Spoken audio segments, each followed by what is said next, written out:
the heart of Houston. It's fun. It's engaging. It's Chattin' with Chelsea. She's daytime's new bestie. Here's your host, Chelsea Edwards. Come back to me.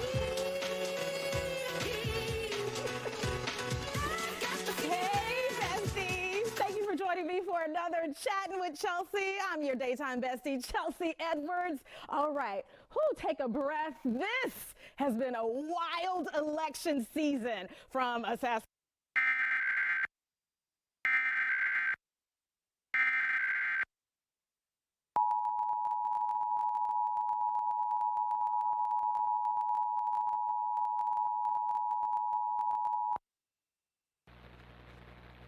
This is a test of the Texas Emergency Alert System. In the event of an emergency, this system would bring you important information. This test is now concluded.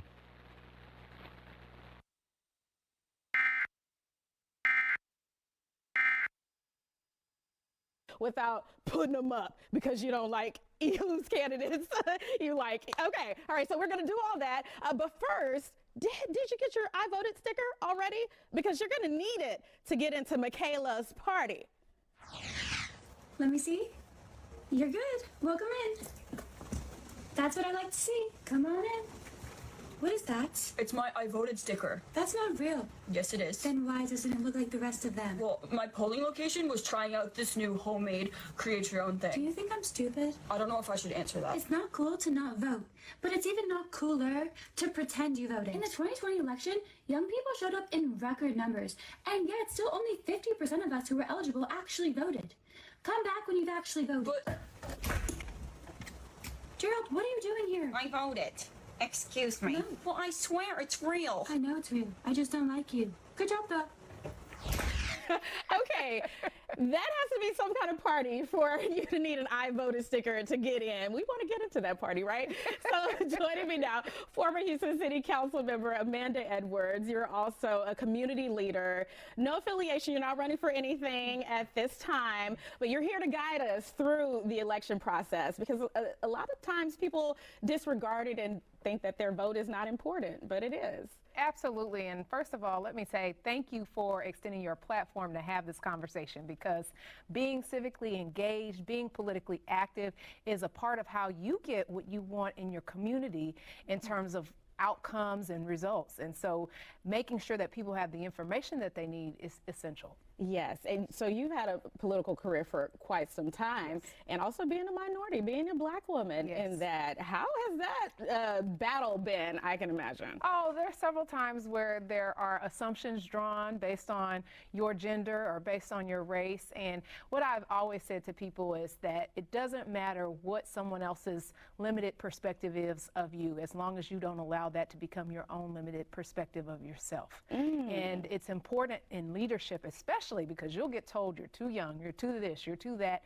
And if you believe all of that stuff, of course, you limit yourself and the possibilities for what is possible for your future, but also for your community. People are always going to tell you what it is that they believe, but sometimes you have a vision and you can see what is possible, and that might not be something that they can see. What is it about that? Is it people's own experiences where they don't believe, they can see the progress themselves during their lifetime, and then that might also keep them out of politics and casting that ballot? Yeah, I mean, there's several things that are going on right now. You know, you have some people who really feel disconnected from the process because they've been let down before. And so you have some that say, I've heard that before, and you know what? I'm not going to vote for anybody, or I'm not going to participate in this stuff anymore because it's all a shim-sham. And so with respect to that, one of the things I think is really important to really reverse course on that sentiment is to, when you do get elected, go in and do your job, make sure you deliver on the promises that you made on a campaign trail so that people aren't feeling as though they've been let down. I would say also some are also limited by the experiences that they've seen, so they haven't seen a lot of change, and so they don't expect for a lot of change to be possible. And so having a vision, coming in with new ideas, those are things that they think probably won't be realistic, but at the end of the day, I mean, that's how our community, that's how our society has continued to evolve, is by bringing people in with new ideas who can move that, you know, pass the torch forward, if you will. And that's, you know, we just saw actually with President Biden stepping aside. And as you mentioned earlier, that we've had some switching going on in terms of the candidates. He stepped aside to make room for new voices. And so in this case, Vice President Harris has emerged as that new voice on the Democratic Party side as well. How do we hold our leaders accountable? Well, first of all, it is by staying engaged. We have to recognize that campaign season cannot be the beginning and end of your involvement in politics. You certainly want to have those conversations with candidates that are running for office, educate yourself, engage them, hear what they are going to do. But then on the other side of the equation, you've got to make sure that they deliver the results that you're looking for and deserve. And so don't let them come back to you for the next round of voting without coming to you with some deliverables in hand in terms of what they are doing and have done in the community. All right, we'll be back with more on why your vote matters, no matter what.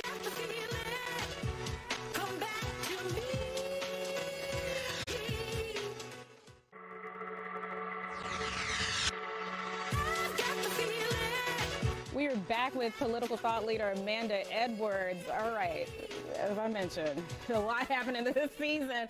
So many eyes have been on the presidential election, but there is a lot on the ballot, a lot at stake. Let's talk a little bit about that. Well, absolutely. You're going to obviously have the presidential ticket on the ballot, but separate from that, there are several other seats that you have to consider, you know, whether that's the U.S. Senate seats or the congressional seats or the state reps and state senators. You have a litany of different jobs that need to be filled during this election cycle, in addition to, and depending on where you are, local ballot referendums. So in Harris County, there are a few that are on the ballot. And so it could be things that affect your taxes or things that affect your schools. And so there are a variety of things that I encourage people to get a sample ballot to review and then prepare. It doesn't mean you have to spend several hours on end preparing, but it is good to know what it is that's on the ballot. You have judicial candidates, for example, that are on the ballot as well.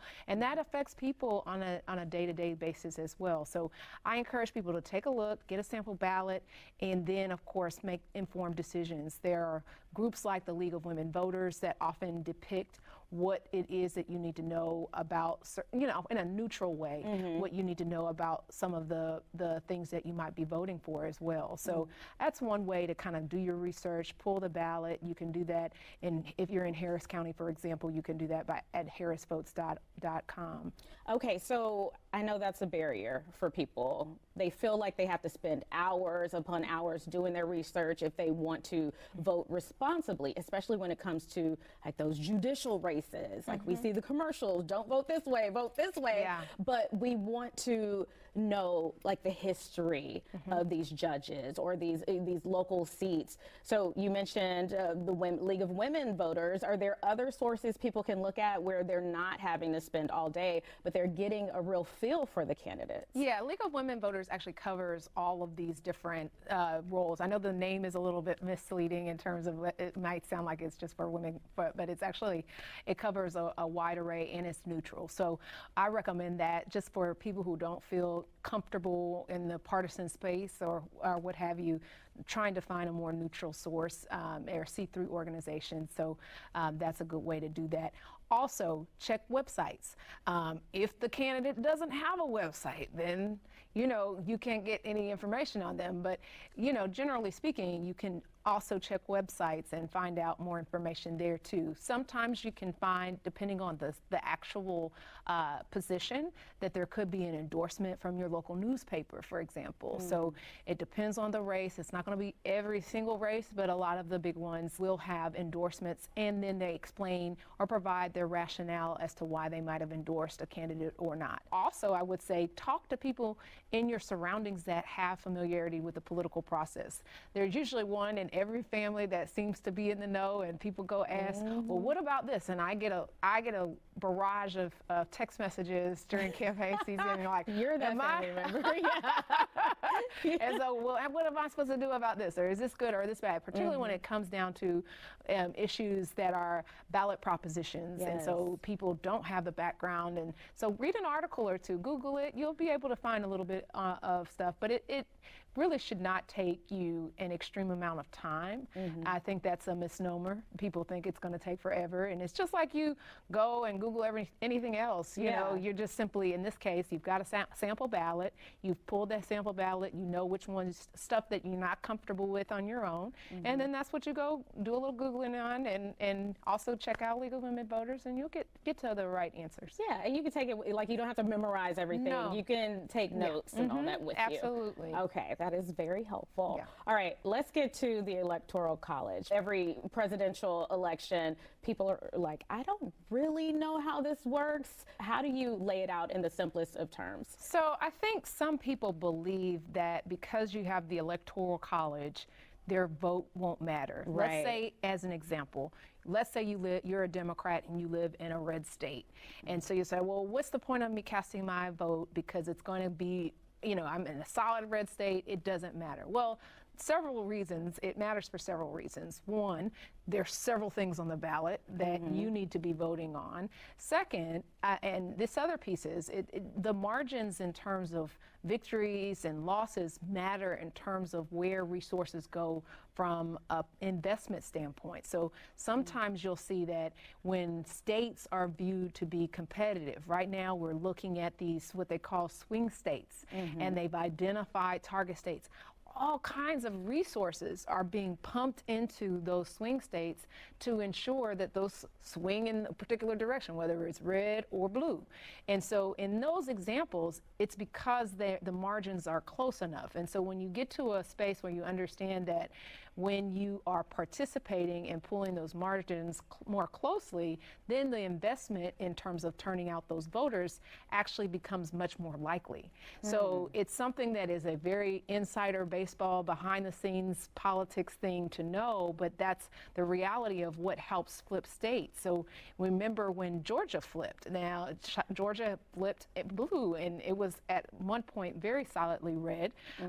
But again, when you pull the margins close and then there's investment and it's consistent, then that's when you see those types of things become possible. So never think that, oh, my vote doesn't matter because, you know, we have this Electoral College. Certainly, you know, the Electoral College complicates things without question, and I certainly think that the popular vote should be what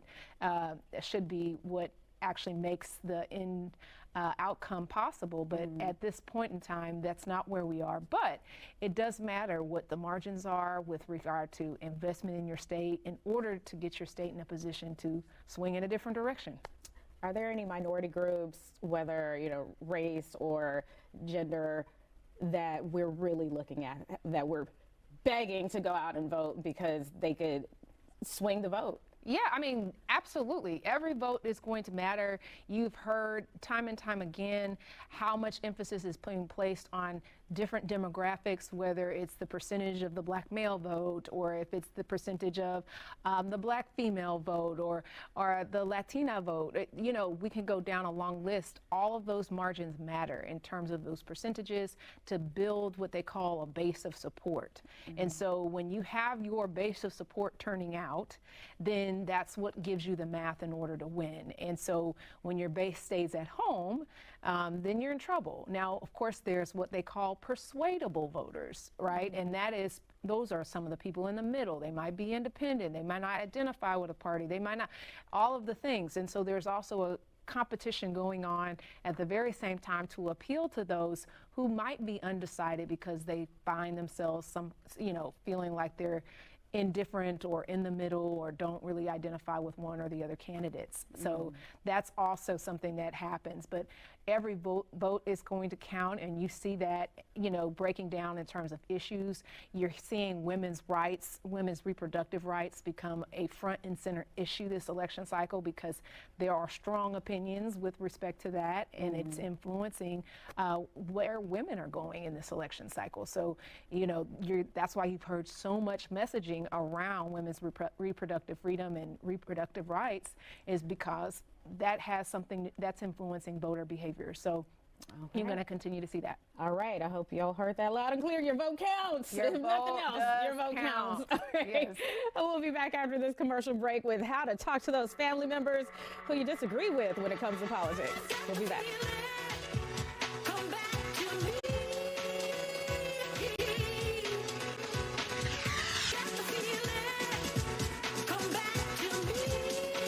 Discuss politics with family members who might have differing opinions. Well, psychotherapist Nettie Jones joins us. I mean, we do not want to break up any families over this election season. So do we just avoid those conversations altogether? Well, no. I think it's important to talk. Okay. I think it's important to share. The thing is being able to express why you're choosing a candidate, not the candidate, but the positions. So if I talk about what I value and what's meaningful to me, then you can appreciate and understand that. But if I focus on the person who's running, then that's where I think the differences, collide. The other part, for people who are just argumentative, that may be something they steer clear from. That may be a deeper issue. Okay, because we know we have those family members who just like to argue. So if they start something and you don't want there to be something, what do you do? Well, everybody has an Uncle Bubba, right? Uncle Bubba. Yeah, and so, maybe those are the conversations you just don't have with Uncle Bubba, because you're not going to win. And it shouldn't be about a win or lose. It should really be about a healthy dialogue, because I believe that if I share my position on why I choose this candidate, or you choose the position of the candidate, how this works for me, it allows you to appreciate that, and you might find there's value in that, and that could also mean something to you. We talk about, women's reproductive rights. Well, then your spouse may feel more about, and I'm making this up, some financial advantages or some other stands that they feel are more important to them, but they value your freedom or your stance. And so that may be something to allow them to consider it. So I think those healthy dialogues matter. Yeah. Okay, so focusing on those policies and things like instead of the person. Absolutely. Okay, what if Uncle Bubba is hosting and he has all the flags that you don't like in his yard, all the signs that you don't want to see in his yard? Are we just avoiding him altogether? Well, you know what? If you're emotionally charged, you probably need to stay home. Or get a to-go plate. There we go. Get you a Is there a to-go drive-through plate. at Uncle Bubba's house? That's right. Or when Uncle Bubba starts, just say, hey, look, I love you, but I got to go. Thank you for the food, and you roll out. Okay. Yeah. And that's okay. Like, it's not being rude, or it could be perceived as rude. Yes, it could be. Growing up, and maybe I'm dating myself, but there were certain things we didn't talk about. Religion and politics were two things. For years, I did not know how my mother voted. It was something that, number one, it was very private. Yeah. Now people publicly talk about the political party that they affiliate themselves with. And some people don't talk about it because they don't want the backlash. And so I do believe that it creates a healthy dialogue. It offers an opportunity for people to come from both sides of the aisle to share their perspectives, their views, and people make the individual decisions based on what they need and what they desire in their lives. What if you want to have that conversation? You are at Uncle Bubba's house and you were like, I have time today. I want to talk about who you're voting for and all that. How do you open up that conversation without starting off divisive? Yeah, so a couple of things. And I love the fact that you're going over with the intention. So that's number one. Let Uncle Bubba know, hey, Uncle Bubba, I'm going to swing by. I'd like to talk about our political views. I know they're different. So let's have a conversation about it. So now Uncle Bubba is prepared, but you are also prepared. So it's kind of like those defensive walls kind of come down. I think that when people are prepared for uncomfortable conversations, they go in with a different mindset, as opposed to feeling like you're catching me off guard. Then I might have some defenses that go up. Ooh, Yeah. okay, all right, good point there. When it comes to dating, though, Do we go ahead and lay it out there as well, like first date? What are you checking on the ballot? What do we do? Yeah, you know what? I think that is an important dialogue because it allows you to understand a person from a very different perspective, you know, especially on a first date, right? Yeah. It's like, do I want to even see this person again? But it creates a dialogue, an interesting one. It gives you a perspective. You find out where people stand on certain things. You find out where their values are. You find out the heart of some of the things they believe in. So I think it is a healthy dialogue if it's done in a healthy way. Okay, what's a healthy way of asking that question on a date? Oh, that's a good question. First of all, I'd like to know, are you voting? There we go. That's a good point. Let's start there. And then I would ask that person how comfortable are they in discussing their political views. Because you want to respect a person, right? Yeah. And that person may say, you know, I really reserve the right to keep that to myself. And I think that there's some beauty in appreciating that person for that. Yes, and then you have the right to make a decision based on what you hear. Absolutely. All right. Oh, Miss Nettie Jones, that's some good stuff. You were making sure that we're on the right track with our family, with the dates, all the folks. Keep the peace. Keep the peace. Yes, keep the peace. All right, so when we come back, we will have our final takeaways. You don't want to miss it.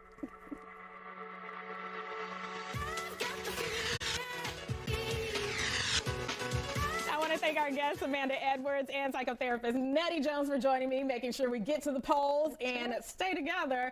Amanda, what are your final thoughts? You know, regardless of where you come down, make sure you're participating and go out and vote. Your voice does matter, and it's shown through your vote. Yes, indeed, Nettie. Your voice, your vote. Go do it. Yes, all right. And we don't have to break up the family over these discussions. I love it. Well, thank you for keeping us together, and thank you for watching Chatting with Chelsea. We'll see you on the next one. You can keep up with us at Chelsea Show Fox on social media.